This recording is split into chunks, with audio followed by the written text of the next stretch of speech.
Rumours of a new head coach are swirling, and we picked up a very good point at Blackpool last weekend. The interim head coach, Curtis Fleming, will certainly be looking to build on that as the Addicts return to the Valley. Well, it's fourth place Derby County as today's visitors, and come into the game having won 4 of the last 5. Paul Warren's side now boast a familiar face in the form of Corey Blackett-Taylor, and Curtis Fleming will be hoping his side show the resilience and determination they did against Blackpool last weekend. With less than 45 minutes until kick-off, let's take a look at what we've got coming up. We'll hear from Curtis Fleming, who spoke to CharltonTV ahead of today's game. It's the club's annual Football versus Homophobia match day, and we'll hear from Proud Valiant's chairperson Rob Harris. And we'll look at Charlton new boys Kane Ramsey and Thierry Small. It is a very warm welcome to everybody watching around the world outside of the UK. If you haven't already, don't forget your live streaming pass for today's game, just £10. Delighted to say Curbs and Brownie alongside me. And look, a couple of things before we actually start talking about football, chaps. Brownie, the golf went well Tuesday, didn't it? He won, didn't he? Oh, no? Yeah, Did he use the driver? do you know what? Yeah, he did. I mean, it went about 140 straight, but, you know, he's the only one he drives par threes. Like 145 gets his driver out. But it was a good round. He's steady Eddie. He's a steady Eddie. It was a good win. It was a good steady win. Eddie. He went past Wayne and said, I'm coming after you. Yeah, no, a few holes to go. I was last after about 12, and I went, I'm coming for you, and then I'm coming for you. Couldn't get near him. He was too consistent. Yeah, Curbs, you couldn't go. You had a prior appointment, didn't you? Yeah. How was the medical? Well, as the LMA doctor said, we want to have a look under the bonnet. Did you want him to look under the bonnet? Well, yeah, absolutely. Yeah. So, yeah, it fell on the same day. So I was up at HCA having blood tests and this test and that test. The only thing they didn't get me doing was running, which I was so happy about. Well, the calf wouldn't be able to... Well, the one I had a couple of years ago, they put you on a running machine, and it's not when you're not used to it. So, all good anyway. The second thing as well, I don't know if you know about this. Former teammate Steve Sidwell, you've been told? Oh, no, yeah, on the podcast this week. My boy sent me the link. Yeah. For those who don't know, he told about, what is it, a Ford Mondeo, you, him, Nicky Forster, John Solarco bought together. Going to where? Do you remember the car? Yeah, I drove at him every day because I was the furthest away from the ground. So you did the driving? No, we all swapped driving, and whoever was driving filled up with petrol for the day. Okay. So you, on the way in, you did your drive. On the way back, you filled up with petrol for that day. Then you dropped the boys. I used to drop the boys off at a car park just off of Junction 8. There's a car park out the back there. And they get in their cars, they drive on home, and I'll drive back down to Sussex. Yeah. Okay, but that's not the story, though, is it? The story is... Which one? Okay, well, tell us ones you're allowed to tell. Well, you picked up hitchhikers. Yeah, guys... How'd you get them all in? No, we only pick up one, obviously, and it was normally the guys carrying the plates for the cars. They've dropped off a car, and they've got a plate, and we pick them up. Yeah. And we go, where are you going? And they say, to be fair, it didn't matter where you said. They go, yeah, take that, jump in, and then we talk to them all the way, and they jump out at Junction 8. Yeah. Did they jump out after, literally jump out after you talking to them all the time? Yeah, no, I mean that car. I mean, you know, I know you're going to find this hard to believe, but Nicky Forster talks way more than I do. He's the player I wanted to sign. Yeah. Sidwell. Well, he phoned me I was in Dubai with Dean Kiley, and he phoned me that summer, and said Charlton come in for me, told me the deal and everything. I was crushed. Because it was like more than I'd earned in my entire career. He was going to get in like 3 years. I was like, Jesus, silly, sign it. But he's a great lad. He was only 19, 20 at the time, and that car was John Solarco, 36, me at 30, Nicky at 30, I think, and he was 19, 20, and he slotted straight in. He was a brilliant lad. Yeah. Good young pro. Brilliant. Yeah, whenever I've seen him, he's always been a good lad as well. Any hitchhiker stories, Curbs? No. I'll tell you what, do you remember when we, in the Charlton bus, coming back from Scotland, had a breakdown? Oh, yeah. So we had to call the A out on the M6. We're there on the M6, aren't we? Yeah. We nearly became hitchhikers ourselves. No, I think we bought some fans home one game as well. As we come out of the ground, someone had away game, and I'm sure we've come out and their cars broke down, so we bunged them on the back of the coach. Did you? Yeah. Made their day, I'm sure. Look, that's the important stuff out of the way. Should we talk about football? No, let's carry on talking. Rumours, of course, of a new head coach coming in. We all know that the name as well, Nathan Jones. Feels close, Curbs. What's your feeling about it? As I understand, he's been here before, which is a great help. You know, he understands the club, and you know, he knows he ain't going to have that settling in period. He knows where everything is, so that's great. And he's had a bit of a topsy-turvy time, hasn't he? I mean, done fantastic well at Luton, but then whenever he's gone off to the bigger club, if you like, no disrespect to Luton, at the time he's going off to bigger and better, and it hasn't quite worked. Yeah, so he's been out of work for a little while, and as I say, he's been at the club before. It's the name everyone's talking about. So it'd be interesting if we get the result today. Buys everyone a bit more time. You know, if that's what's needed. Yeah, must stress it's nothing's definite as yet, but we're hearing it's pretty close. What are you smiling for? Oh, because I think it is. Okay, you think it is sorted? That's why I have a little smile. I think it's closer. Yeah. So let's speak hypothetically then. Nathan Jones, for me, he's not a third-tier manager, is he? He's at least a championship manager. Well, the good news is that he has been in the third tier and he got a team out of it, you know, and he was strong and they put together. I mean, the reason Luton have been able to do what they've done is because their recruitment was very good. You know, in the lower leagues, and actually they didn't have to change too much when they bounced up. I think the surprise promotion would have been the Championship to the Premier League. I don't think anybody really saw that one. But you think where Luton's been, you know, it's dropped right out and come back, and Nathan went in there, and recruitment under Nathan. I think Phil Chappell was there, who was previously from this parish, and they did a brilliant job of putting down. And you know, the old centre forward Mick Harford. Mickey Harford, yeah. I And Mick, played under him. Yeah, so I was scared of him. We all were scared of him, mate. The younger pros weren't, and I'm thinking, oh my goodness, don't say that to Mick. Don't upset him, whatever you do. But I think Mick speaks very highly of that squad of players, doesn't he? Mick does. If anybody wants to have a chat with me, I'll have a chat with Mick for him. But yeah. But that's, if you can replicate something like that here. Yeah. You know, there's a very good chance with his record at this level that you know that we've got a very good chance moving forward. It's a very good appointment if that is the one. You know, I think so anyway. Yeah, serious owners with a serious manager, and a lot of players coming in as well. So I mean, I did ask Curtis, but how does he approach this game then today? Well, I think that like he did last week. Let's get on with it. I think he enjoyed it last week, and it'll be a great result if we get it against Derby today. You know, at the top of the table. And I'm not, you know, I think when a new manager comes in, does he necessarily bring all new stuff? I don't know. But, you know, I'm sure that Nathan understands the club a little bit, which is a bit different from all the other people that have come into the club. And as I say, he's been here before. I'm sure he'll come in, if he does come in, and he'll keep it as it is until the end of the season, that's for sure. And in terms from a playing point of view then, Brownie, they're playing for someone who will be watching, whether he's here in person or not.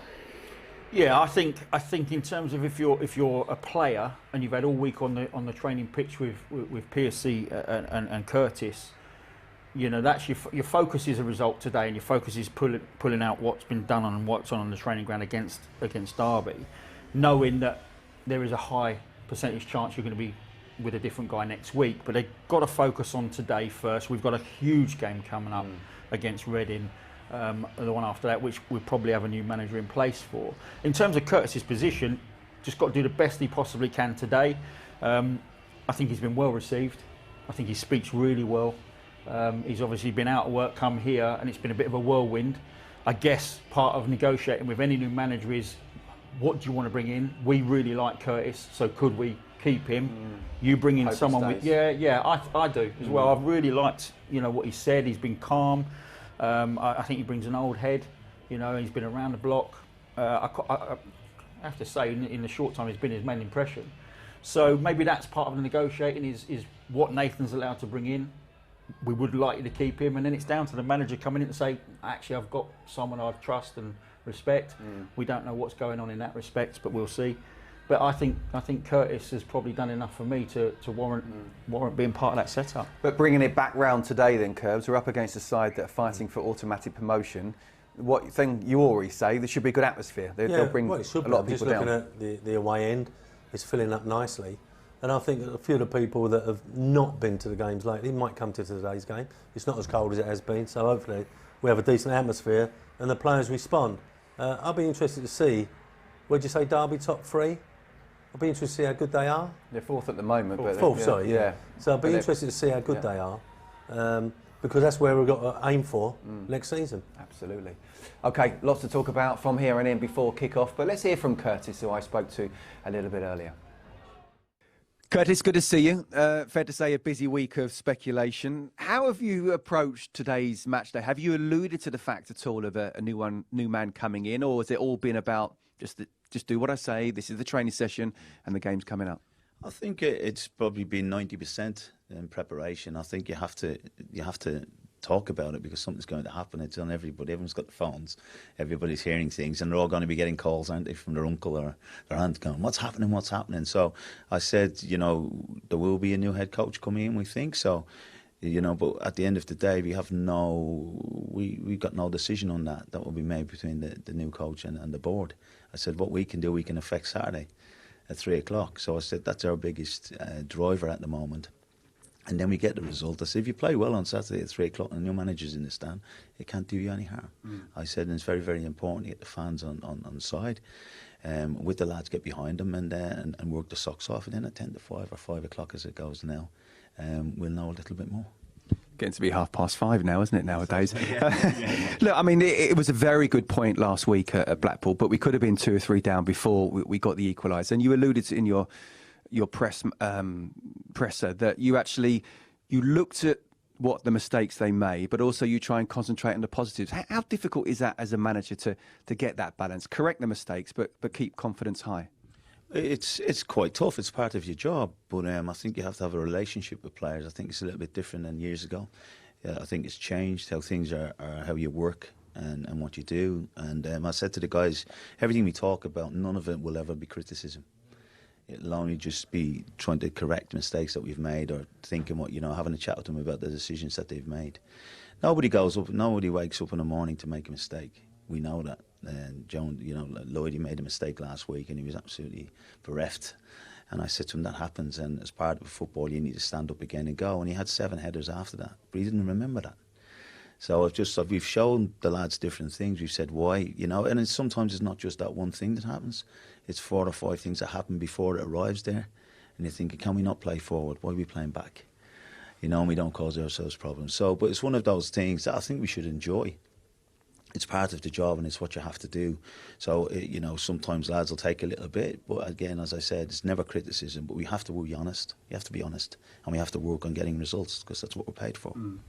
Kane and Thierry have come in late, of course. Tell us a little bit about them and how they'll fit in. Well, their energy. Wow, I always think the game is getting quicker. I don't think it's ever going to get slower.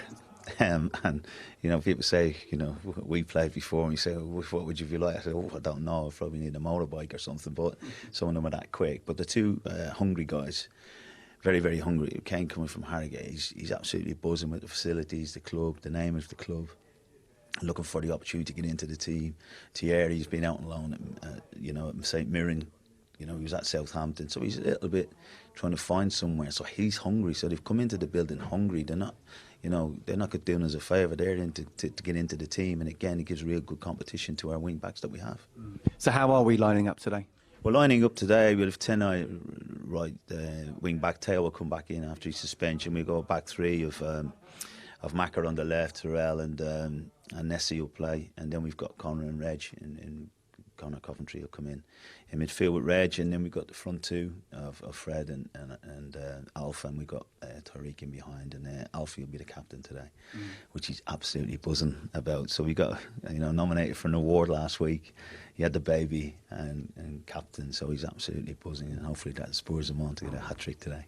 Even if he has no sleep, I'm sure the adrenaline will be rushing through anyway. And look, Derby come to the Valley in good form, although, there's a lot of fans not been happy with them, and yet they're still fighting for automatic promotion. You can't keep all of the people happy all of the time. But what can we do to stop them? And a certain Corey Blackett-Taylor, who, of course, you didn't know as well as we all do since he's come to the club, but how are you planning on stopping him? Well, I think I said to the guys, it's part of the job. It's a game you think that we should really be looking forward to. I think there'll be a huge away following. I think the place will be hopping, thinking there's a new coach in, thinking that we're going to be on the march again. So it should be a great atmosphere. So I said, if you're a footballer, guys, these are the games you want to play against. And the good thing about playing against someone who's left is you know what he does. You've trained against him every day.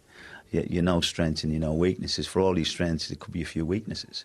So, but we haven't, just a lot of good players in that. When that team list comes in, you'll see there's a lot of very good players in. So we haven't concentrated on anyone. And the biggest thing for me is we've concentrated on what we are. I kind of, everyone keeps saying you're playing against really good teams. Everybody, the next 5 games you're playing against really good teams. And I think we go away from the fact that we're a good team. And we haven't hit the heights that we should do. And I'm only in a short time, but there's enough quality here to see that we should be higher on the table. But they can't do that. Sat in the dressing room and talking about it. They've got to do it out on the pitch. So I'm really looking forward to the game. It's not one that I'll be quivering in my boots against anybody in this league. I think it's one of them that we've got to go, come on, give it everything. And I think if we do, we're a match for anybody. Yeah, final one. The fans were excellent last week, and you seem to have got a good connection already with them. How important part will they be playing today? Well, I think being in the game, and I played up in Middlesbrough, we were speaking earlier about, playing against each other, and the fans were a huge part of what was happening up there. They really bought into the club and what it was trying to do, and I think that's very, very important.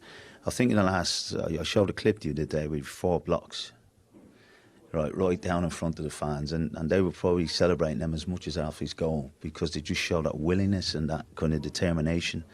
And I was really appreciative of so many of them that came up to travel all the way to Blackpool on that. Sometimes it's easy to sit at home, isn't it, and get the Vox on or buy it on something. So I think it's huge. And for anywhere to go anywhere, you need to have the fans with you. You have to have the fans with you because it's part of the club. And I said to the guys, the club will never move. The club doesn't go anywhere. Fans might, a lot of them won't. Players will, coaches will. But at the end of the day, we've just got to do the best we can for Charlton. Good luck today. Thanks very much. Cheers. So confirmation of what could be his last starting 11. 2 changes, no Dobbo, he has a tight calf. Connor Coventry comes in for him while Alfie proudly takes the captain armband. Some couple of weeks for him, armband and a new baby, and we'll talk about that just a little bit later on. Tayo Edin comes back from suspension, with tonight going back to the right. Nathan Asimwe is on the bench alongside deadline day signing Kane Ramsey. So what, a 3-4-1-2 Brownie? I mean, again, he's not making too many changes that he has to, does he? No, good to see Gillespie come through. We were all a bit worried that he went off injured last week. Good to see that that's nothing serious. He's back in the side. I think we need that kind of leadership and experience in the back 3. I mean, if you look at their team, they're quite good at breaking down in wide areas. Mendes Lang particularly strong and powerful. It'll be interesting to see who he pitches himself up against today. But yeah, in terms of us, Backinson in the advanced, you don't mind that. He's got the legs to drop in and maybe switch with Coventry at times. Edmonds Green, you've got to imagine, is going to sit in front of that back 3 just to offer that little bit of extra protection for any counter-attacks. But good to see Ladapo and May out front. And they're both struggling for goals at the moment. I think they're both going to come good again. Oh, hopefully it's big today. Prediction, hopefully today. Yeah. Freddie, we know that he is a good player at this level, struggled with his fitness at the moment, but do you feel that, on paper at least, Ladapo and May is a good partnership? Obviously, this system gives us the opportunity to play 2 up top. Unfortunately, when you sign players on loan or in this window, there's a reason why you've got them, and it's because he hasn't been playing, and he needs to get fit, and that is the problem, getting fit in our first team. But he lasted, 78, 75 minutes, or whatever it was, and he'll be stronger this week. Yeah, he looks quite a nice attacking. I like the attacking foot. I like it. Just got to try and keep a clean sheet, haven't we? Well, yeah. That's the aim. OK, now today's game is the club's football versus homophobia themed match day, and we spoke to Proud Valiant's chairperson Rob Harris a little earlier to talk us and tell us through exactly what's been going on. Rob, good to see you. It's the club's annual football versus homophobia match day. How much are you looking forward to it? I'm really looking forward to it this year. We've got an amazing day of events. We've got the Pink Singers returning, which is awesome. They're going to do 3 numbers, including Valley Floyd Road, and I've heard them upstairs. We've got the presentation of the Proud Valiant's vase, which is going to Dr. Michael Siraj this year, which is awesome. We present that to someone that actually has done great work in promoting equality, and Michael is so great. And this is our 9th year, so it's going to be awesome. It sounds it. Just explain why these days are so important. There's two sides to these days. First of all, there is the experience for our members. We've now got over 100 members. Started off with 2, we're now at 100. And also, it's a great day for them. They can come, they can feel themselves, they can be surrounded by other people that I identify as either LGBTQI or allies of. And for the other fans in the stadium, it's a good chance for us to kind of educate and to make people aware that as LGBT fans, we have different experiences when we come to football, and we want people to understand and support us. And talking of education, you've had a busy week, haven't you? Tell us what you've been up to. We've had a great week. We've done a lot of planning for today's match, but we also, on Thursday, we were invited by the club to go and speak to the academy players, and that was amazing. They were very attentive. They seemed to take a lot in, and it was awesome. It was a great day. Brilliant. I heard they did take a lot in and they really enjoyed it. So just explain again what's happening today and tomorrow as well, of course. Yeah, of course. Tomorrow we've got the women's match, and we'll be having some events happening there. Hopefully next year they might be at the Valley, which would be awesome, and then we can actually do something really big. As I say, we've got the events happening here. We've got a pre-reception and a post-reception that's going to be hosted by the University of Greenwich. We'll have other people from our Charlton family, as we call it, Charlton Invicta, someone from the Trust, the University of Greenwich, someone from the club, and the club's been great, and it's going to be an amazing day. And just final one, just explain how much support you do get from the club and the Trust. It's awesome. I can't really explain how much they put in. It's not just today. It's 365 a year that they are so, sort of... They have this kind of opinion, and that opinion is, ask us what you want. We can't promise you everything, but they pretty much do. Brilliant. Good to speak to you, Rob. Have a good weekend. Cheers. Thank you. Yeah, good speaking to Rob there, and as you can see and hopefully hear, the Pink Singers are in action.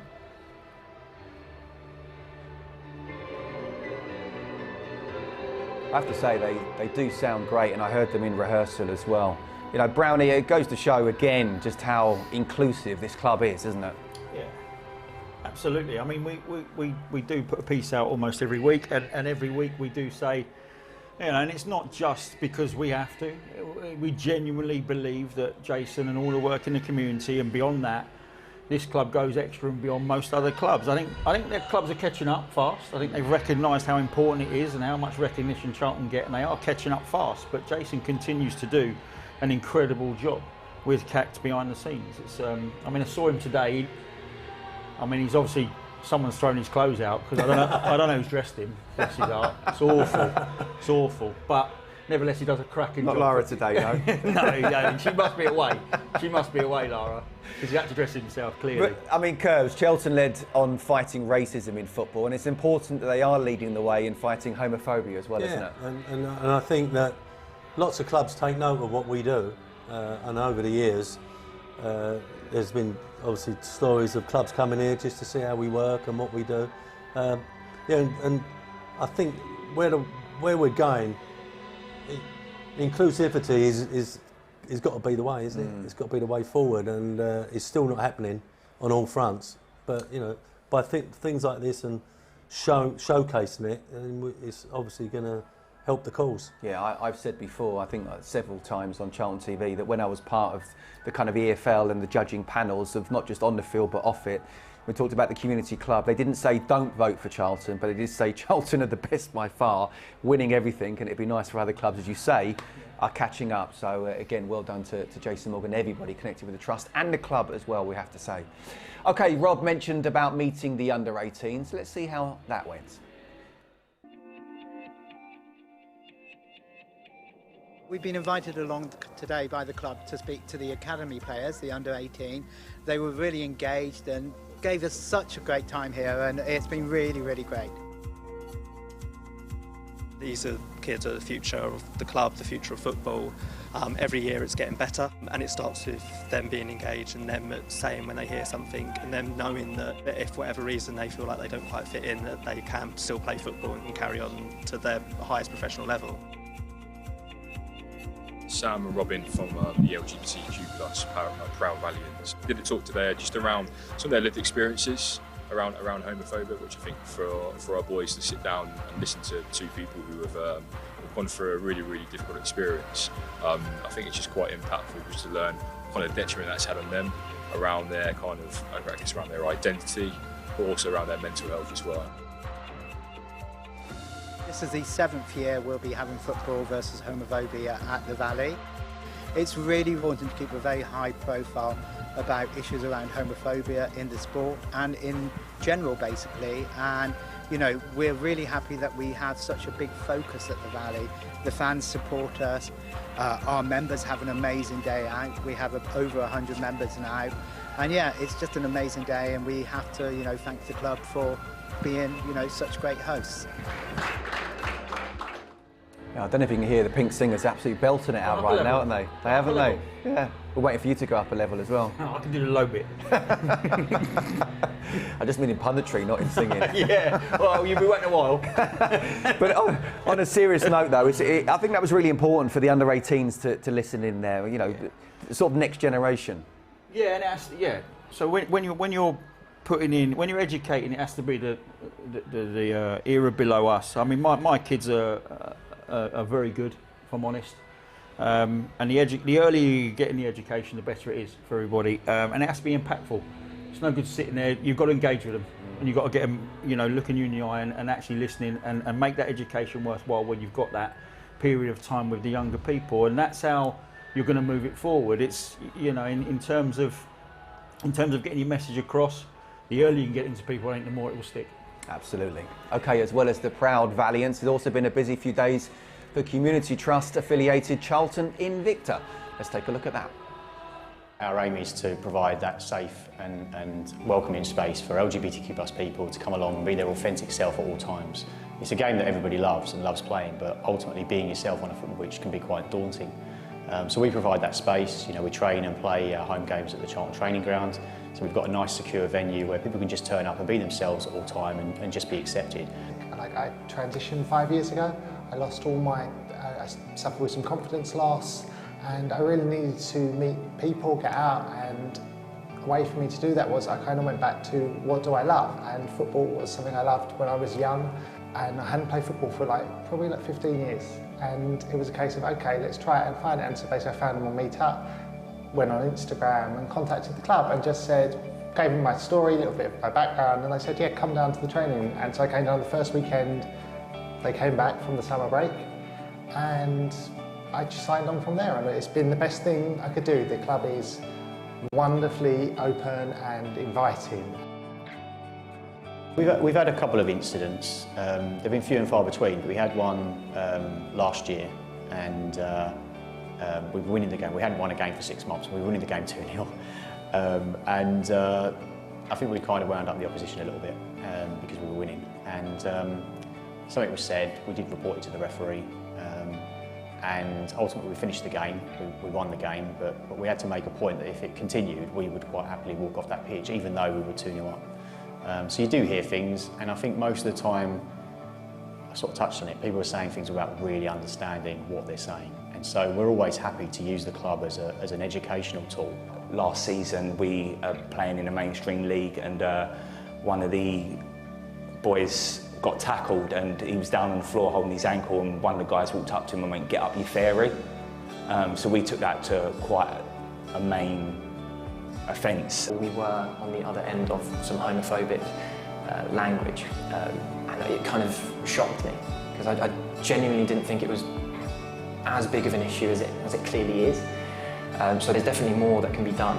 Stuff like that should not be in the game, and I think clubs like Charlton Invicta, if we can send a message out and pinpoint that, then I think us as a club are doing our main job. Yeah, absolutely. It's about making football a game for everyone, I have to say. And Ryan Clark is doing a documentary that will be on TNT Sports on football versus homophobia. Thomas Hitzelberger, remember him, the former Villa player, features. He apparently says the only way to get this, to get over this and get it sorted is to have a collective coming out of footballers in football as well, as they can support each other. But again, great work from the Trust and great work from the club as well. OK, well, football versus homophobia, very much the theme of the day. And also tomorrow's women's game against Lewis as well. Karen Hills' side beat Crystal Palace last weekend to go top of the Women's Championship. Charlotte Richardson takes us through the action. Rivalries don't get much bigger in this neck of the woods than that between Palace and Charlton. Addison with the shot, rattles the crossbar early on. And the visitors with the best chance of the opening exchanges. Palace with a little bit of room opening up on this right-hand side. Hughes is there. Hughes with the turn, right-footed shot. Whistles just wide of the goal. That's an important intervention by Sian Rogers.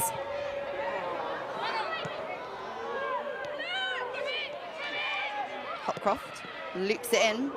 Atkinson with the run, Atkinson with the shot. Big chance for Palace's debutant.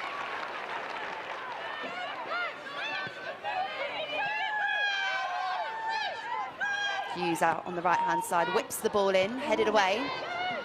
Falls nicely. The shot comes in through a sea of bodies and gratefully into the gloves of the Charlton goalkeeper. And the ball clipped long by Charlton. There's a clash of heads there, and it looks like Freya Godfrey's come off of the worst. Godfrey receiving treatment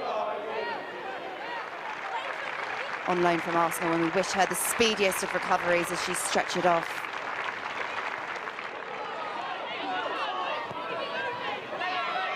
Palace charge forwards down that right-hand side. Atkinson unmarked at the back post. Can she be picked out? Yes, she can. Atkinson with a golden opportunity to give Crystal Palace the lead. A massive, massive moment with this game. Still 0-0. Past the hour mark. Some nice link up down the right-hand side for Charlton. Kaylee Green charges towards goal, manages to produce the cross. Aisi with the shot. Aisi with the follow-up. And Aisi breaks the deadlock. Frida Aisi with a massive goal in the Barclays Women's Championship. A goal that could see Charlton finish the day top of the division. She followed up a poacher's instinct. A massive moment in this game.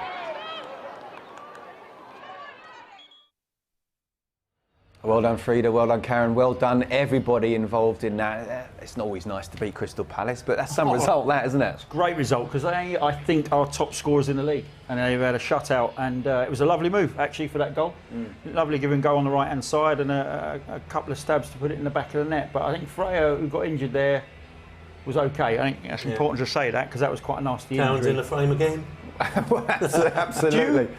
Do you get to vote on that, do you? Yes, of course I do. And every time I pick Karen, I have to put underneath it, this ain't favouritism. Well, I tell you what, it's been a very good month, hasn't it, January? So, very good. Yeah. Did you have to write that this time around? Absolutely. I wrote my nomination and why. And then you said, she's it's not because she's Charlton. Well,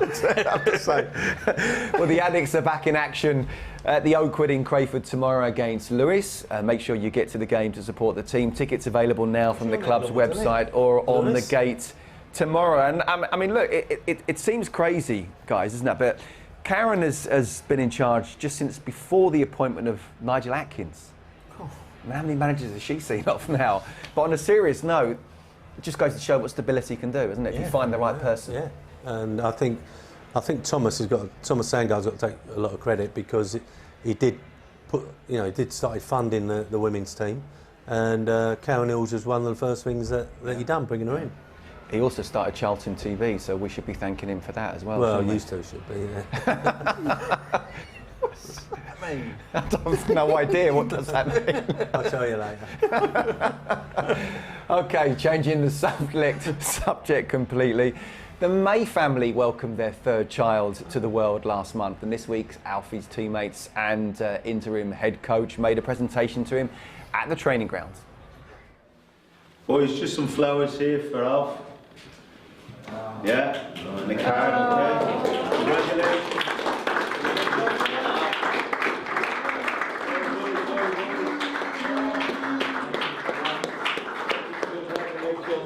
The pair of Oscar, nothing better in the world. And to your good lady, who did most of the work. Alright, you should appreciate it. We've got some flowers for you there, mate. Thank you very much. A card.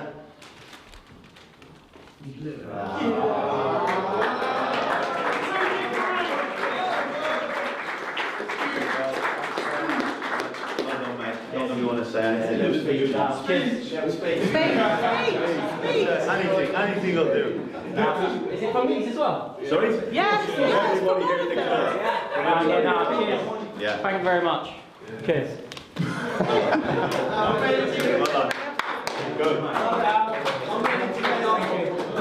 Thank you very much. Well, quite a short speech, I have to say, but back in the day. Back in the day. What did Curbs do for you? Any presentations? Well, nothing like that. No, I phoned in on the Friday and said, Mandy's gone into labour, and he went, see you tomorrow at the game. And I said, no, she's gone into labour. And he went, I don't care. If you're not at the game tomorrow, you're fined. So I said to Mandy, I ain't getting fined. I'll see you Saturday night. No, that was all a moody. He said that to Mandy to get out of it, so he could get his appearance money and everything else. Anyway, nothing changed. I came in, I was sub, I watched the game, I went back. She hadn't moved. It was on Sunday night. So it was the right decision from Curbs. Who was the man? Was it Trevor Francis, a Mad Dog? Was it? I think it was Trevor. Yeah, I think it was Trevor. Yeah, I remember that. Yeah.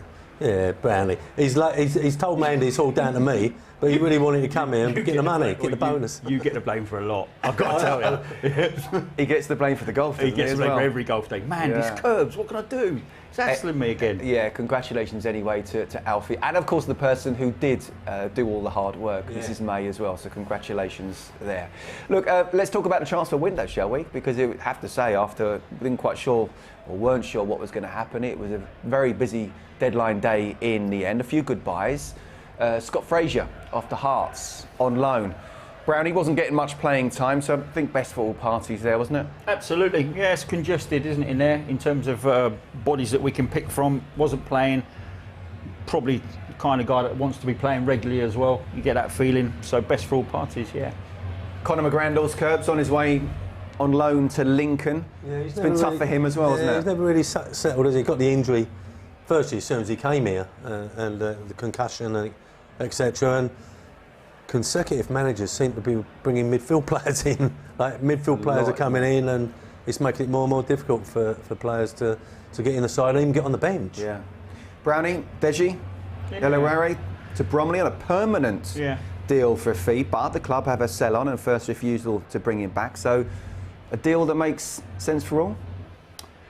Yeah, I guess so. I think that comes, or is probably born from the fact that we've got a little bit of spending power now. So do you have to assess slightly differently? Whereas our kids were making up maybe the bottom end of the squad or trying to break into the team, they're getting a little bit further away as we buy more and more players. So it's important that they do play, whether that's a season-long loan out to a non-league club or you make it permanent. I mean, we've got all the things in place you need to get something back off that if Deji goes on and has a good career. I'm slightly sad that's happened, because when he first, remember he came in, there were injuries, came in as a 17-year-old, did well, but obviously he hasn't kicked on. So it's happened to a few. I mean, it's happened to Charlie Barker, isn't it? The right back, the left back, I can't remember the name, came in the side and we thought, oh, actually looks all right, was gone quite quickly. So it's sad, it's part of the game actually. When you look into that side of football, and statistically the numbers are low. You know, you can break into a first team, get a pro contract, but having a career is very difficult. I read somewhere that only 2% of academy players are getting through in the Premier League. Is that right? 2%. Premier League's gone global now, hasn't it? It's tough. Tough. Although the way that it has gone in the transfer window, and with FFP and profit and sustainability, maybe I think that we're looking more Premier League clubs looking to the EFL maybe to bring players in. A busy few days of incomings too, I have to say. Kane Ramsey arrived on Saturday. Look at that photo, Brownie, eh? Ben Peters, the photographer. A few words to admire that. I don't know what you'd look in that sort of photo, you'd probably ruin it, wouldn't you? Well, we've had to turn the lights down in here today because I look like a ghost. So.